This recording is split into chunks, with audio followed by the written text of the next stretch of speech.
What if I told you the story of the Medjay Nubian warriors runs even deeper? Before the glory and the empire, there was chaos. Let's go back in time. Egypt was in chaos. The old kingdom was broken. There was no one pharaoh. Instead, power was carved into pieces. Rival kings in Heracleopolis and Thebes eyed each other with suspicion and ambition. A new ruler rose in Thebes, young Mentuhotep II, inspired by Nama, the first unifier.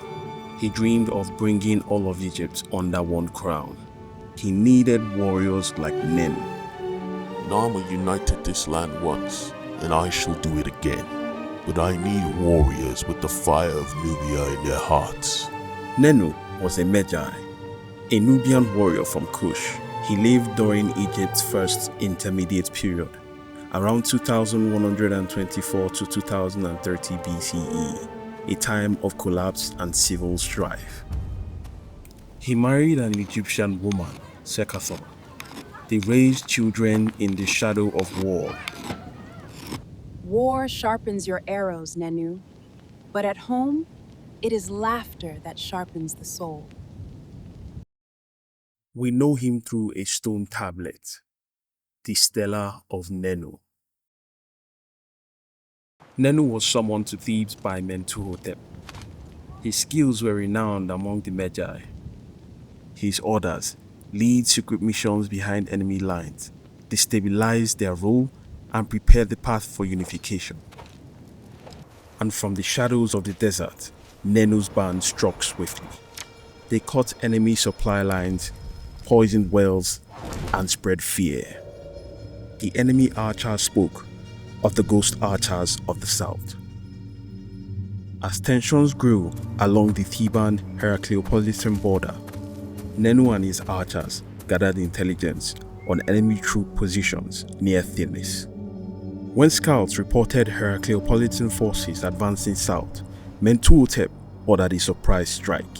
The dawn is ours. Loose your arrows and let the sun rise red with their defeat. Nenu led the charge. Despite their victory, the Thebans faced betrayal. The people of Thinis revolted. Swayed by the Heracleopolitan promises, Nenu and his men were caught behind enemy lines. Wounded but alive, Nenu recovered in a field camp outside Thebes. There he received a rare visit, Ashayat, queen and priestess of Hathor. Even gods fall, Nenu. But the wise rise in the silence. Then silence shall be my sword. The tides turned. Mentuhotep's calls were answered by a powerful Nubian chieftain, Iduju Iker. Wawat does not come to watch. We come to carve history in the bones of Heracleopolis. Then the decisive battle began. Mentuhotep commanded from the rear. Nenu's men came from the shadows, and Iduju Iker commanded from the flank.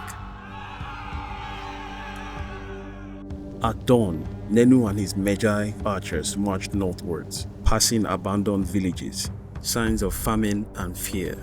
The war was no longer about power.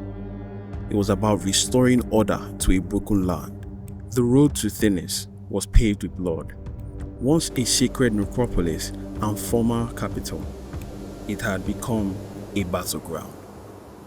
Nenu's archers were given the task of flanking the enemy from behind, covered in darkness. Tonight, we are the night itself. They will not see the arrow that ends them. If they failed, the Theban front lines would be crushed. Before dawn, the ambush began. Nenu's archers struck from the rear. Confused soldiers ran in all directions. At the same time, Iduju Iker's Nubian warriors charged the eastern flank, breaking through enemy lines. The tide of the war had turned. Mentuhotep entered Thinis in victory. The final push for reunification had begun. He crowned himself with both red and white crowns, Pharaoh of Upper and Lower Egypt. two lands divided, now bound as one. Let all Egypt witness a pharaoh reborn. Wawat stands with you, Pharaoh. May the world remember this day. One land, one king. But Egypt's peace didn't come so easily. Pockets of resistance still remained. In the northern marches of the Delta, Merikare fortified cities. Meanwhile, Theban messengers spread word of Mentuhotep's victories. Nenu was sent on diplomatic missions, an unusual role for a warrior.